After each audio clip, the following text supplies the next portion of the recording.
Today we're going to be talking about the Parking Genius app, specifically Park Kirkwood. We're going to be covering how to create an account, how to use the map, and how to find more detailed information on the parking spaces you're looking for. We'll start with creating a new account. You can do that by tapping the Create a New Account button, which will bring up a registration form, which includes some basic login information for yourself and optional vehicle information. The vehicle information is useful if the area you're using supports paying for paid parking through the app. The other thing you can do if you don't need any of those features is continue as a guest user, which is what we will be doing for today's demonstration.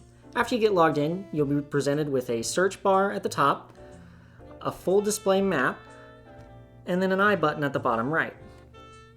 We'll start with the top and work our way down. So we'll start with the menu button here. If you press the menu button, it'll pull up the ability to manage your vehicles, see a user guide, which covers everything I'm talking about now, a contact us page, and to log out.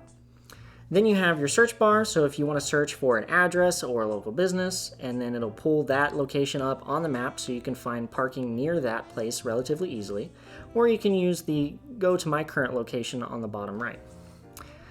At the bottom of the map, we have this little eye icon. If you tap that, it'll bring up a quick map guide, which tells you about the recommendation scores I'm about to cover, different parking types, and different space types. If you want to zoom in to get more detail, you can either physically pinch zoom, or you can tap on any of the circles for the zone you want to take a look at. In this case, I will tap here, and it will pull up the more detailed view. Now this gives you a real-time view of the parking spaces, and shows you the availability. So if it's a red parking space, it means it's occupied. If it's green, it means it's unoccupied.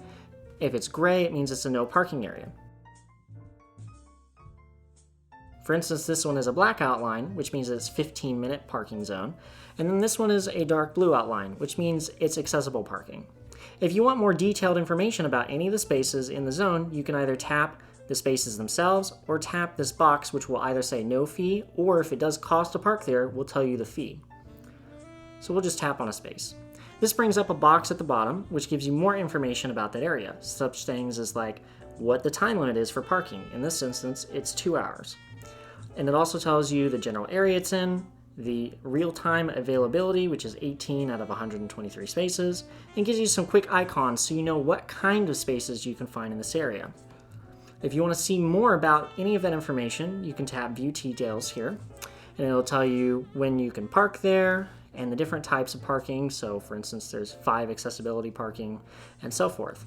If you want to get out of this menu, you can just tap anywhere at the top to close that. If you want to get directions to this parking area, you can tap Navigate, and it'll ask you where it would like to send the directions if you want to do Apple Maps, Google Maps, or what other map application you would prefer. And that pretty much covers it.